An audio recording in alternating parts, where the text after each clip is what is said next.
Let me share with you a story of how I experienced my own version of deception in negotiation.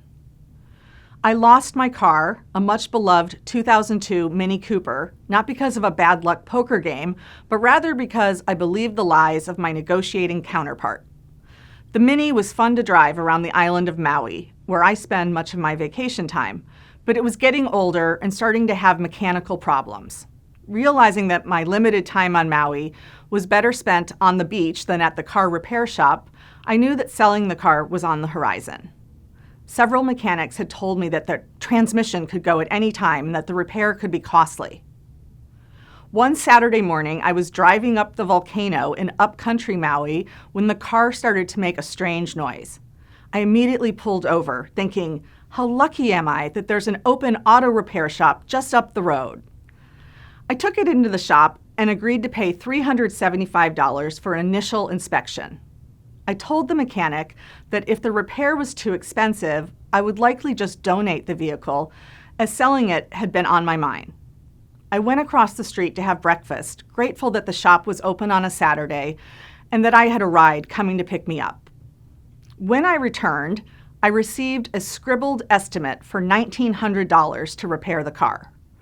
The shop owner asked me to sign a form indicating that I had received a written estimate, and I did so. Why? Because I believed the words the mechanic was saying to me. I signed the form without reading it carefully, even though a warning against this very act of carelessness was written in all caps across the form. The situation with my poor Mini degenerated over the next few days as the mechanic took my car apart, removing the engine and disassembling the transmission, telling me that what he originally thought was the issue wasn't accurate and effectively holding my poor Mini hostage. When I tried to retrieve the car and have it towed to another shop, I learned that the form I had signed was not a verification of my receipt of the mechanic's initial estimate, as he had verbally indicated, but rather a waiver to my right to a written estimate for this repair and all future repairs in perpetuity. What sort of a negotiation was this? Why would I have given up my right to a written estimate without getting anything back in return? How did this benefit me? It wasn't a rational strategy. Instead of reading the document the mechanic had given me, I had signed it based on his verbal explanation. He lied to me, and I fell for it. I was told that at this point, I owed the mechanic $2,500 to put the car back together without repairing it. I was in a no-win situation. I told him I was going to arrange to have the car donated. He offered me $500 for the car, which I scoffed at. He sang out a long list of necessary repairs, making it seem like the car was worth nothing, although its Kelley Blue Book value was $6,000. I laughed at him and insisted donating was still a better option. I also told him that I was writing a book about how people lie to women and that this story was going in it. He perked up when he heard that and defended himself by saying women never trust him, but that the distrust is unfounded. Finally, he agreed to refund me the $375 I had already paid for the initial inspection, pay me $1,000 for the car, and forgive the additional $2,500 I supposedly owed him for the work he had already done.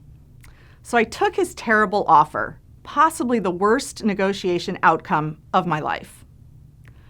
What are the lessons here?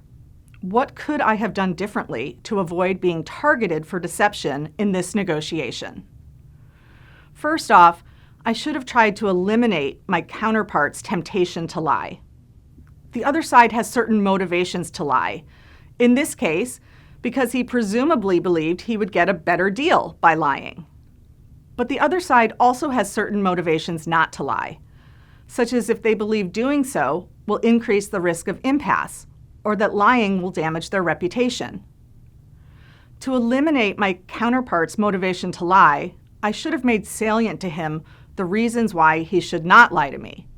Maybe I could have mentioned my book writing plans before handing over the keys. In general, the most effective defensive strategy to preempt lies is to look prepared. Even better, be prepared.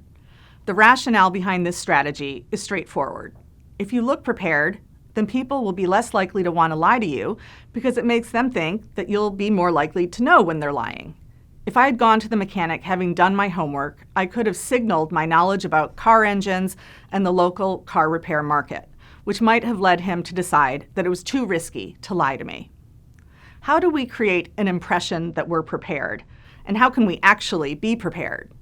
First, we signal preparedness when we arrive on time for all meetings and negotiations, and when we are organized and efficient in our communication.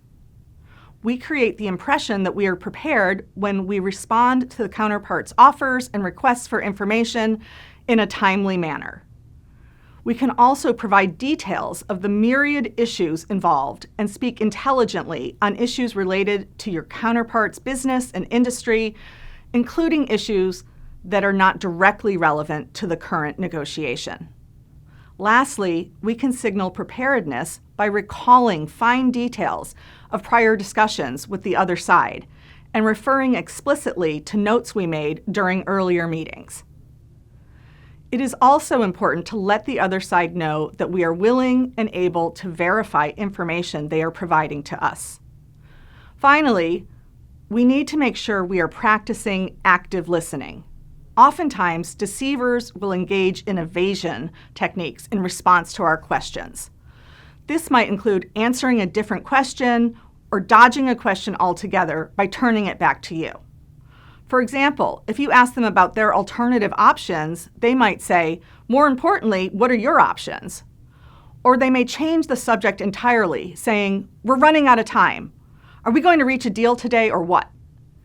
It's important to be on the lookout for evasion, as it often signals the other side has something to hide.